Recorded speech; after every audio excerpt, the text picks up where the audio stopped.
জাতিসংগীতের উপরে শুধু বাধা, এটা বাংলাদেশের রাজনীতির উপর, গণতন্ত্রের উপর, বাংলাদেশের উপর আঘাত। বাংলাদেশটা যেন আগামীর বাংলাদেশটা সুন্দর হয়, এটাই তো আমরা চাচ্ছি। কিন্তু এই প্রক্রিয়াটাকে নষ্ট করার জন্য শাহবাগের মধ্যে কথা নাই বার্তা নাই, জাতীয় সঙ্গীত শাহবাগে বাধা দিচ্ছে কেন? কারণটা কি?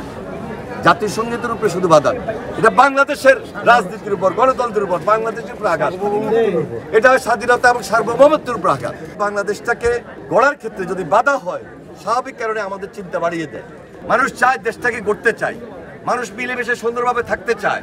ফ্যাসিবাদ চলে গেছে, কিন্তু আমাদের মধ্যে তার মতবিরোধ হওয়ার কথা না। কিন্তু মতবিরোধ করার জন্য একটা পক্ষ উঠে পড়ে লেগেছে।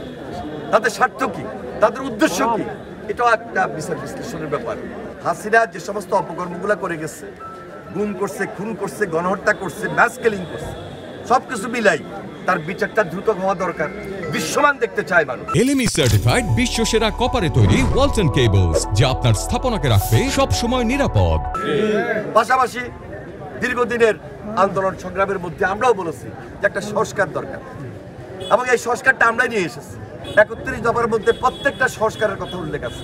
তাহলে আরেকদিকে সংস্কার, পাশাপাশি যেটার জন্য যুদ্ধ করেছি, লড়াই করেছি, সংগ্রাম করেছি, যে জনগণের মালিকানা জনগণের কাছে ফিরিয়ে দিতে হবে, সেটা হলো নির্বাচন।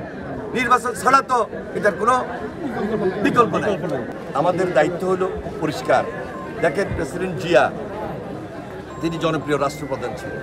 বেগম খালেদা জিয়া আপোষের নেতৃত্বে থেকে তিনি এই দেশে নেতৃত্ব দিয়েছেন। তাহলে একজন ছিলেন রাষ্ট্রপতি, আরেকজন ছিলেন প্রধানমন্ত্রী। আজকে যদি 2014-তে নির্বাচন হইতো, 2018-তে নির্বাচন হইতো, 2024-এ নির্বাচন হইতো, তাহলে বেগম খালেদা জিয়া 6 বারের প্রধানমন্ত্রী। বাংলাদেশের মানুষের কাছে এমন একটি সম্মানের জায়গা, এমন একটি অবস্থানে তিনি আছেন, তিনি কোনোদিন আপোষ করেন নাই, কোনোদিন মাথা নত করেন নাই, দেশের জন্য করেছে।